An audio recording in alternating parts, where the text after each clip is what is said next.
நீங்கள் இப்போ India Singapore relations பார்த்தீங்கன்னா ரொம்ப one of the smoothest relationships. Leaders லெவலில் அண்டர்ஸ்டாண்டிங் இஸ் வெரி குட்.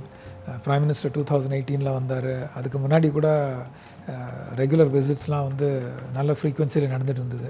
இந்த கோவிட் முடிஞ்சதுக்கப்புறம் I'm sure will have one more series of visits. அது எப்போ முடியுதோ depends on that. Trade and investment பார்த்திங்கன்னா அகெயின் ரொம்ப ஆக்டிவ் சேனல். ட்ரேட் வந்து ஆல்மோஸ்ட் $28 பில்லியன் டச் பண்ணியிருந்தது போன வருஷம். இந்த வருஷம் கொஞ்சம் குறையும், நேச்சுரல், ஏன்னா எக்கானமி ரெண்டு பக்கமும் ஷ்ரிங்க் ஆகுது. இன்வெஸ்ட்மெண்ட்ஸ் பார்த்திங்கன்னா Singapore one of the largest investors in India.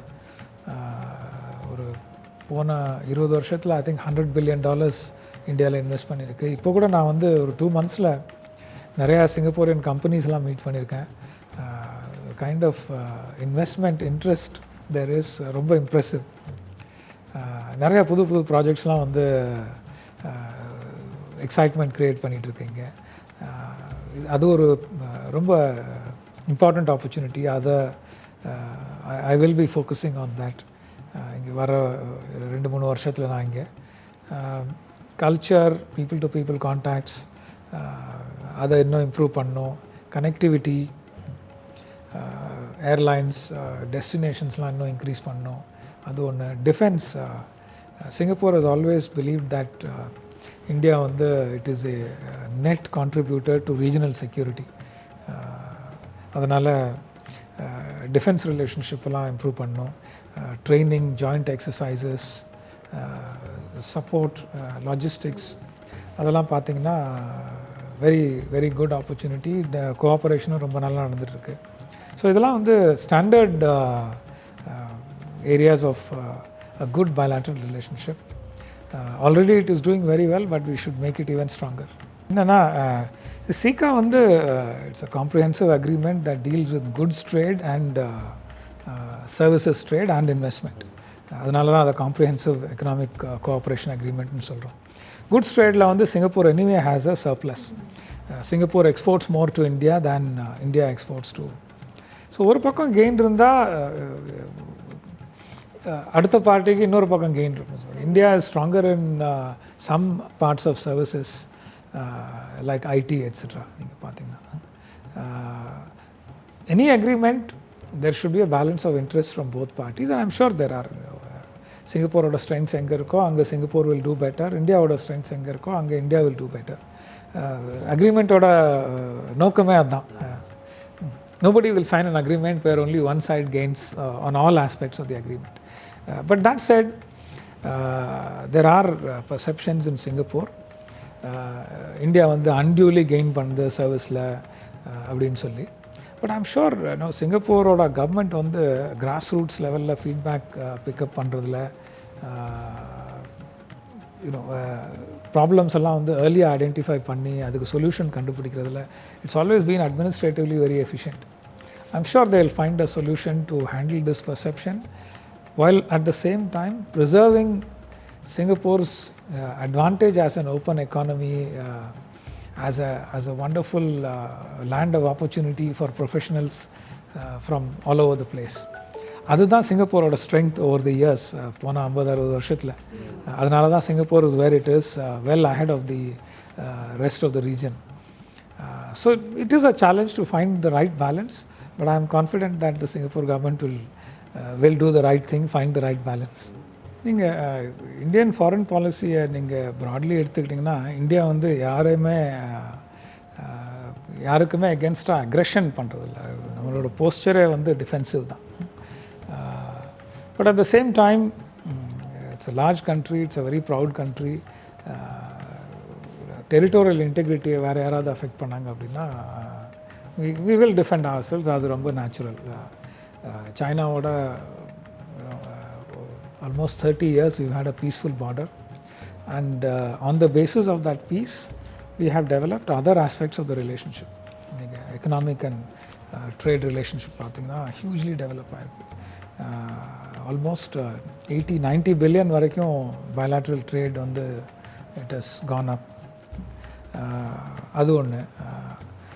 we've never said boundary problem solve பண்ணாதான் ட்ரேட் பண்ணுவோம், we've said அது ஒரு பக்கம் இருக்குது, maintain it peacefully, we will continue to talk about it, we've been talking about it for many years, but மற்ற aspects of the relationship வந்து ஸ்மூத்தாக போகணும் அப்படின்னு சொல்லி.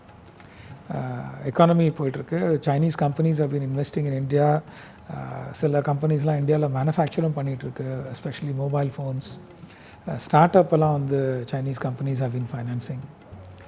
ஸோ அதெல்லாம் பார்த்திங்கன்னா relationship has been going on well. நம்ம என்ன சொல்கிறோம், return your troops to some date where we were not in a position to come into unnecessary contact with each other. So நீங்களும் பின்னாடி போங்க, நாங்களும் பின்னாடி போகிறோம். Let's maintain calmness on the border and we will discuss how to disengage and resolve the problem. 30 வருஷமாக அப்படி பண்ணிகிட்ருக்கோம், there is nothing required to change that. அதே மெத்தடை ஃபாலோ பண்ணி we can try and resolve that problem. சொல்லுவோம். USA வந்து over the years நம்ம relationship வந்து it has become extremely broad. இந்தியாவில் பார்ட்டி சேஞ்ச் ஆனாலும் it won't affect, யூஎஸ்ஏல பார்ட்டி சேஞ்ச் ஆனாலும் it won't affect. It's become a very stable relationship. ஒரு டேர்ம்லேயும் new areas are being strengthened and the relationship will only get better and better. Almost 17th century வரைக்கும் இந்தியாவோட GDP ஹிஸ்டாரியன்ஸ்லாம் வந்து calculate பண்ணி சொன்னாங்க, வேர்ல்டோட ஜிடிபியோட 24% இருந்ததுதான். நீங்கள் எந்த லக்ஸுரி குட்ஸ் பார்த்தா கூட இந்தியாவில் தான் ப்ரொடியூஸ் ஆகும். Very exclusive silk saris, handicrafts, jewellery, weapons, decorated weapons, எது பார்த்தாலும் இந்தியாவில் தான் ப்ரொடியூஸ் பண்ணிட்டு இருந்தாங்க ஒரு காலத்தில், up to the 17th century. இப்போ கூட இந்தியாவோட கேப்பபிலிட்டிஸ், இந்தியாவோட population, the proportion of youth in the population, capability for innovation, அதெல்லாம் பார்த்திங்கன்னா it is only a matter of time. ஸ்லோவாக டெவலப் ஆகுது, ஏன்னா we have a democracy, it's a complicated democracy, but all the gains made will be more permanent and more sustainable. அதனால் it's a slow gain but a steady gain. So அது India ஒரு பெரிய power ஆகிறது, it's only a matter of time. மதுரைனா எங்களோட, மதுரைனாலே மீனாட்சி அம்மன் கோவில் தான். So எப்போ போனாலும் அப்பா அம்மாலாம் வந்து ஃபஸ்ட் ஒரு முக்கியமான ஒரு ரிச்சுவல், கோயிலுக்கு போகணும், அது ஒரு மைண்ட் செட்லேயே வந்து ஒரு ஃபவுண்டேஷன் மாதிரி ஆயிடுச்சு. ஸோ அதுதான் லேண்ட்மார்க்னால் அதுதான். பட் போய் அங்கே கொஞ்சம் ஸ்கூல் ஃப்ரெண்ட்ஸோடலாம் டைம் ஸ்பெண்ட் பண்ணி, ஃப்ரெண்ட்ஸ், ரிலேட்டிவ்ஸ், அது ஒரு இம்பார்ட்டண்ட் மெமரி லைஃப்பில், ஒரு இம்பார்ட்டண்ட் ஸ்டேஜ் அது. இப்போ கூட போனால் ஸ்கூல் ஃப்ரெண்ட்ஸோடலாம் டைம் ஸ்பெண்ட் பண்ணோம், அதில் ஒரு தனி சந்தோஷம். சிங்கப்பூர் எக்கானமி வந்து போன 50 வருஷத்தில் it's nothing less than a miracle. ஒரு சின்ன country, third world country, limited population, limited land area, natural ரிசோர்ஸஸே இல்லை. அப்படி இருந்தும் கூட it is the richest country in the region. Absolutely miraculous. அதுக்கு ஹார்ட் ஒர்க், பிளானிங் தான் reason. Determination, hard work, planning and management. So அந்த talent, அந்த அட்வான்டேஜஸ்லாம் இன்னும் இருக்குது. But you know other countries are also improving, catching up. So நீங்கள் innovate பண்ணிகிட்டே இருக்கணும். there's no other option. அதை இன்னோவேட் பண்ணலன்னா other countries will catch up. இதோட யூனிக் அட்வான்டேஜஸ் வந்து குறைஞ்சிரும். இதே மாதிரி க்ரோத்தை மெயின்டைன் பண்ணுறது கஷ்டமாயிடும். But the talent available here is amazing. So I have no doubt Singapore will continue to do well. எங்களோட ஹோப் என்னென்னா, இந்த சிங்கப்பூர் இந்தியா காம்ப்ளிமெண்டாரிட்டி அண்ட் ஒரு ஸ்மூத் ட்ரஸ்டிங் ரிலேஷன்ஷிப்பை வந்து அதை எப்படி லெவரேஜ் பண்ணி 2 பேருக்குமே பெனிஃபிட்டாக இருக்கிற மாதிரி யூஸ் பண்ணலாம் அப்படின்னு. சிங்கப்பூரோட management skills, knowledge of the regional market, இந்தியாவோட vast amount of youth willing to work at affordable wages, land availability, அதெல்லாம் வந்து 2 பேரும் சேர்ந்து எப்படி இன்னோவேஷன் மேனுஃபேக்சரிங்லாம் ப்ரொமோட் பண்ணலான்னு பார்க்குறோம். இந்தியா காம்ப்ளிகேட்டட், அதனால தான் இந்தியாவோட பார்ட்னர்ஷிப்ஸ்லாம் வந்து others have to understand it better. இது ஏன் காம்ப்ளிகேட்டடாக இருக்குன்னா நம்மளோட கான்ஸ்டிடியூஷனே the way it is designed has to be understood well. சென்டர்ஸ்க்கு சில பவர்ஸ் இருக்குது, ஸ்டேட்ஸுக்கு சில பவர்ஸ் இருக்குது. லேண்ட் மேட்டர்ஸ் எல்லாம் completely with the state. Education is a common subject, concurrent சப்ஜெக்ட்னு சொல்கிறோம். ஸ்டேட் கவர்மெண்ட்டும் அதை ஒரு பாலிசி வச்சு மேனேஜ் பண்ண முடியும் to develop local language, local கல்ச்சர்லாம். சென்டரும் அதை சென்ட்ரல் ஸ்கூல்ஸ் எல்லாம் கூட வச்சு நடத்துது. அதே மாதிரி law and order, police matters எல்லாம் ஸ்டேட்ஸ் கம்ப்ளீட்லி கண்ட்ரோல் இட். அதை மாற்ற முடியாது, அதை மாற்றினா it will be against the constitution. So அதை அண்டர்ஸ்டாண்ட் பண்ணி with that we have to work. ஏன்னா அது they are the fundamentals of the Indian state, the federal quasi federal அரேஞ்ச்மெண்ட்னு சொல்லணும். அதனால் அதோட ரிலேட்டட் காம்ப்ளிகேஷன்ஸ்லாம் வந்து மேனேஜ் பண்ணி தான் ஆகணும். There is no other way. But இந்த ஸ்டேட் கவர்மெண்ட்டோட லியஸ் பண்ணுறதுல வந்து high commission is also helping.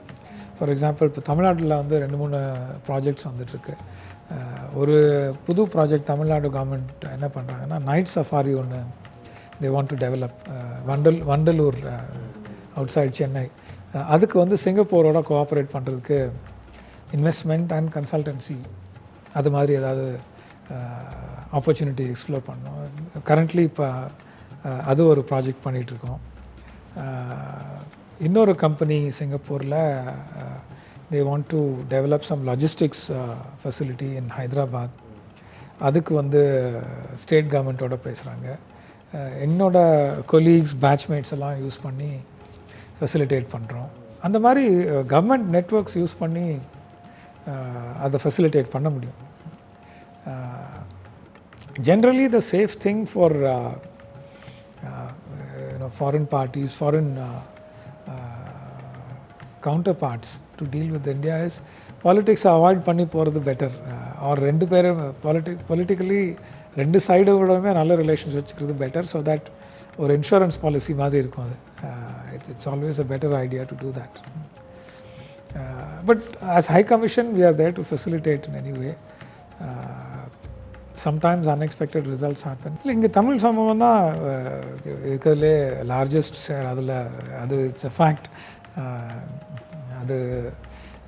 அதை நம்ம வந்து it has to be understood, valued. அதை நம்ம ஒரு ஸ்ட்ரென்த்தாக யூஸ் பண்ணணும். அட் த சேம் டைம் இப்போ newer generation of Indians which have come here are from other states also. எல்லாரையும் வந்து ஒற்றுமையாக எப்படி ஒருத்தருக்கு ஒருத்தர் ஹெல்ப் பண்ணி, ஒருத்தருக்கு ஒருத்தர் அண்டர்ஸ்டாண்ட் பண்ணி வாழ முடியுமோ அது எல்லாருக்குமே நல்லது. அதையும் ஒரு ப்ரையாரிட்டியாக யூஸ் பண்ணி நம்ம பண்ணணும். ஸோ என்னோட எய்ம் வந்து நான் முதல்ல சொன்ன மாதிரி we have to get everyone to work together.